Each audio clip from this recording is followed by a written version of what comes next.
On the morning of July 17, 2005, a Sunday with clear skies and mild temperatures typical of the northeastern winter, Jose Antonio Ferreira, 47 years old, and his wife Maria das Gracias Ferreira, 45 years old, were seen for the last time leaving their small rural property in the Agreste region of Paraíba, in the municipality of Aria, 130 kilometers from João Pessoa.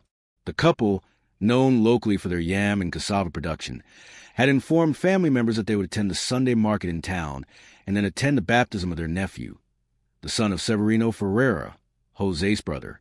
Jose, a man of medium height with skin tanned by the constant sun from working in the fields, and Maria, a woman with delicate features despite the hard life in the countryside, owned a 12-hectare farm, inherited from Jose's father about 8 years ago. The two were parents of 3 children, all of whom were adults and lived in larger cities in the region, a daughter in Campina Grande and 2 sons in João Pessoa. They left around 6:30 in the morning. My father was wearing a blue plaid shirt, jeans, and a straw hat. My mother wore a flowery dress and carried a fabric bag she had made herself. Joanna Ferreira reported, the couple's eldest daughter, in her initial statement to the police. The route the couple would take was known and routine, approximately 7 kilometers along a dirt road that connected the farm to the city of Aria. The region, characterized by gentle hills covered in vegetation and small rural properties, was especially green at that time of year, due to the rains of the northeastern winter. Jose and Maria would make the journey on a red Honda CG 125 motorcycle, 1998, which the couple used for their travels. They were expected to arrive at Severino Ferreira's house around 11 Horser for lunch before the baptism, scheduled for 3 p.m. at the Igreja Matriz de Nossa Senhora de Conceição, in the city center. When the clock struck 12:30, the couple had not arrived or answered calls to the only cell phone they shared. The family began to worry. My brother was never late for family appointments, especially something as important as my son's baptism. He was very responsible and punctual. When it was 13 and they hadn't arrived, I already knew something was wrong, recalled Severino Ferreira in an interview given years later. The first official alert about the disappearance was registered at 7:42 p.m. that same Sunday, when Severino appeared at the Aria Civil Police Station to report that his brother and sister-in-law had not arrived for the baptism and were not responding to attempts to contact him. Police Report 208725 was a formal beginning of a case that will remain unsolved for more than a decade. The first searches began the following morning, July 18th. A team made up of 6 military police officers, 2 civil police investigators, and around 20 volunteers, mostly family members and neighbors, covered the entire length of the road between the couple's farm and the city. The red motorcycle was not found, nor any belongings or signs of an accident. Upon arriving at the couple's farm, the police found the property in order. The door to the house was locked, the chickens had been fed, and there were no apparent signs of a struggle or violence.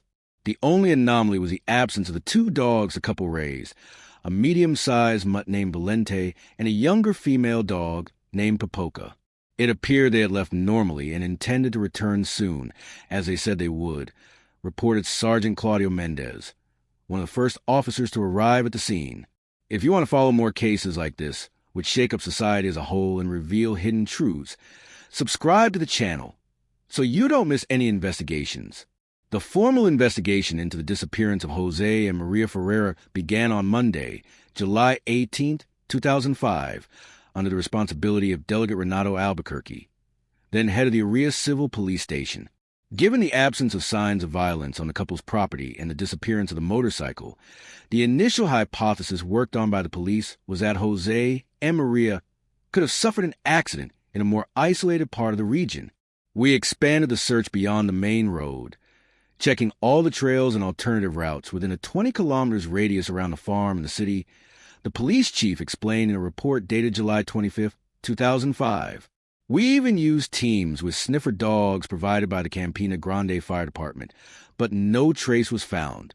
The second line of investigation that gained momentum after the first week of unsuccessful searches was a possibility that the couple had voluntarily fled. This theory was reinforced when investigators discovered that Jose had withdrawn 4,800 Brazilian reals from his bank account 3 days before his disappearance, a considerable amount by the family's financial standards. Initially, this withdrawal caught our attention, confirmed investigator Marcos Vinicius Costa. But the couple's children quickly clarified that the money was for paying temporary workers who would help with the yam harvest, scheduled to begin the following week. In fact, the rudimentary accounting records found in the couple's house confirmed this version, as Jose kept a notebook where he wrote down all the farm's expenses and income. The last entry, dated July 16th, mentioned, "Prepare payment to workers, harvest Monday." In August 2005, approximately 20 days after the disappearance, the first potentially concrete clue emerged. A fisherman reported seeing a red motorcycle submerged in the waters of the Boqueiro Reservoir, about 40 kilometers from the sand. A team of divers from the fire department was dispatched and, in fact, recovered a red Honda CG 125. However, after checking the chassis number, it was confirmed that it was not Jose and Maria's motorcycle, but rather a vehicle that had been stolen in Campina Grande months before. It was a false lead that consumed resources and precious time, lamented Chief Albuquerque in an interview with Jornal de Paraíba in September 2005. But we continue to work with all possibilities. Meanwhile, new elements began to emerge. 3 neighbors of the Ferreira property reported to the police that the week before his disappearance, Jose had mentioned being concerned about a land dispute. According to these reports, an area of approximately 2 hectares of his property was being claimed by Antonio Justino, owner of an adjacent farm.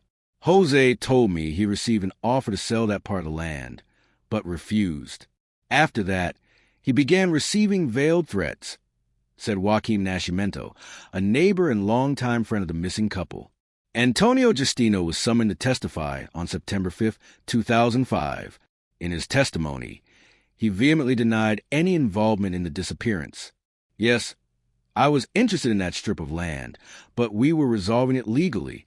I have documents that prove that the area originally belonged to my family," Justino stated. His alibi, that he was in João Pessoa visiting his sick son at the university hospital on the day of the disappearance, was confirmed by hospital records and witnesses.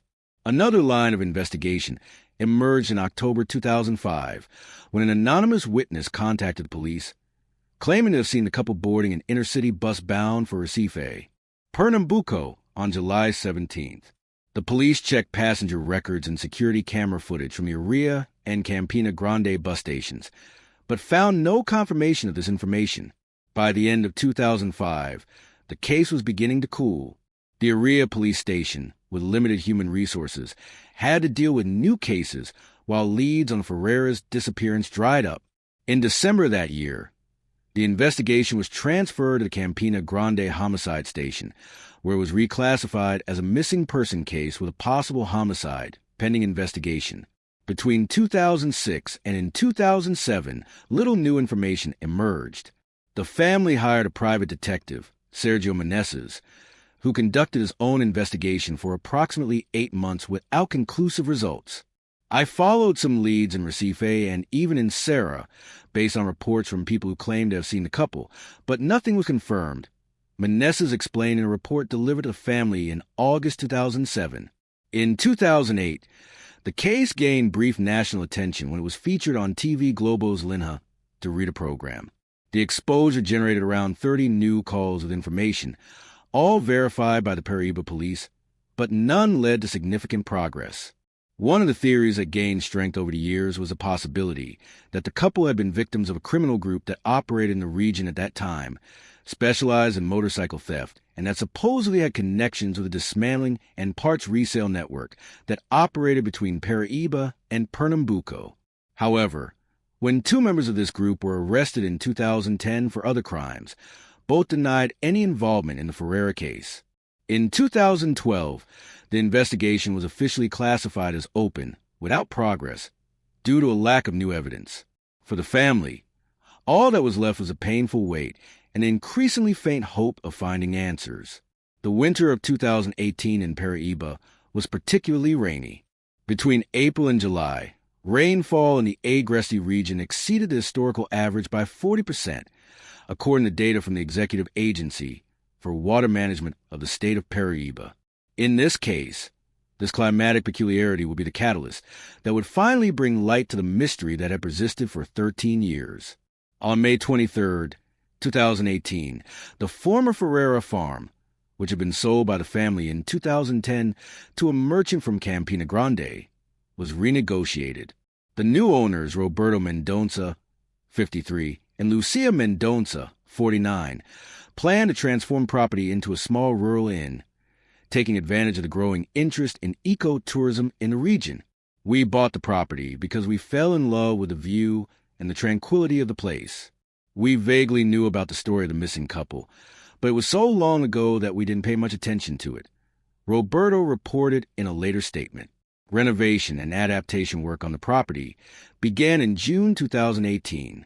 On July 12th, during excavations of construction of a new septic tank, workers hired by the Mendonças made a macabre discovery at the back of the property, approximately 80 meters from the main house, in an area that was partially submerged during the rainy season.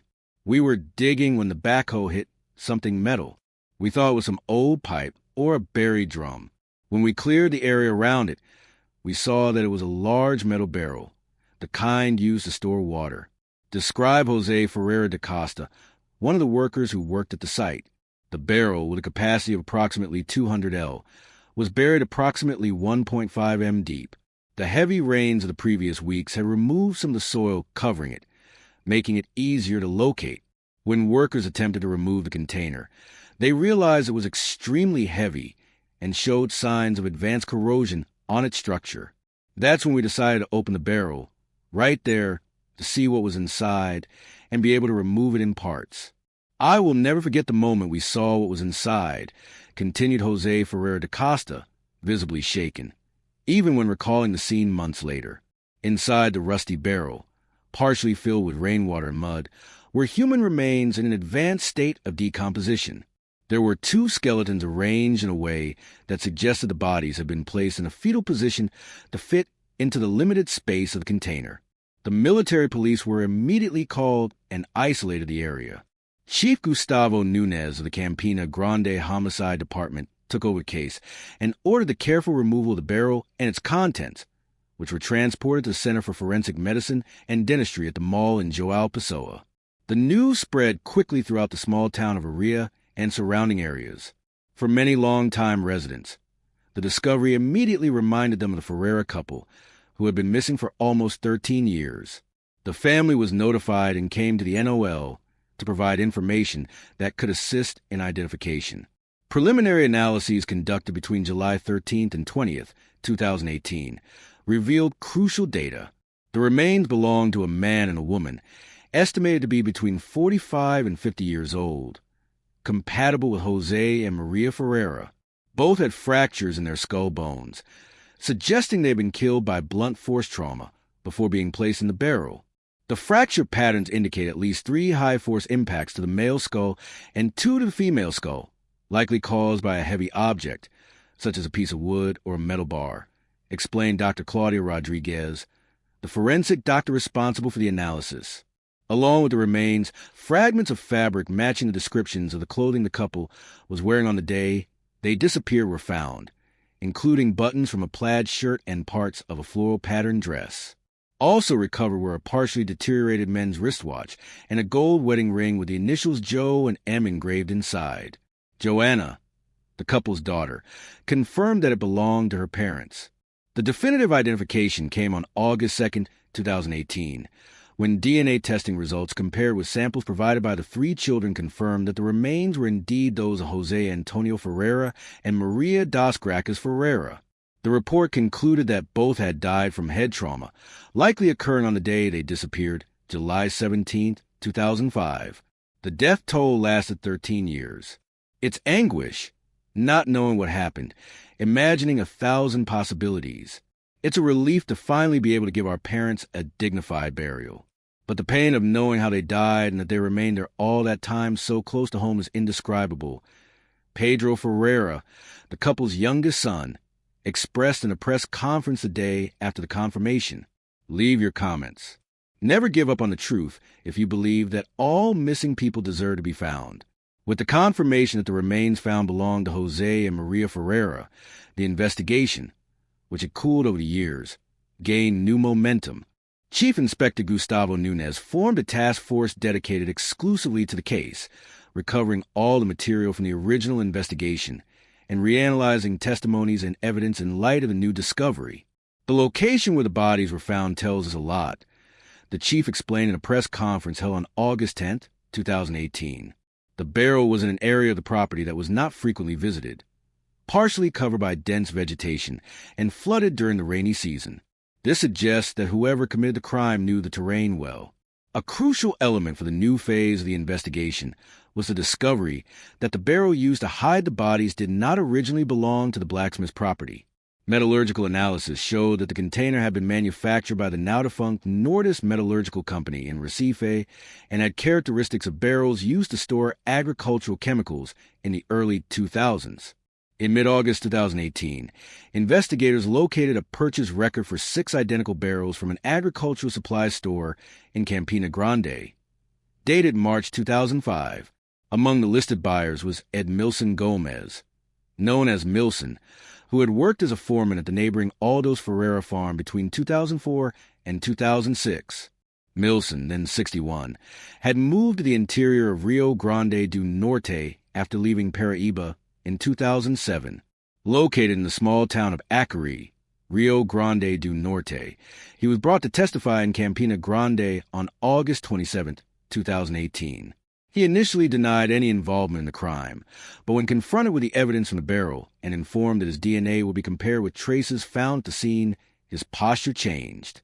After 6 hours of interrogation, Edmilson Gomez confessed to having killed Jose and Maria Ferreira, but claimed that he acted on the advice of others.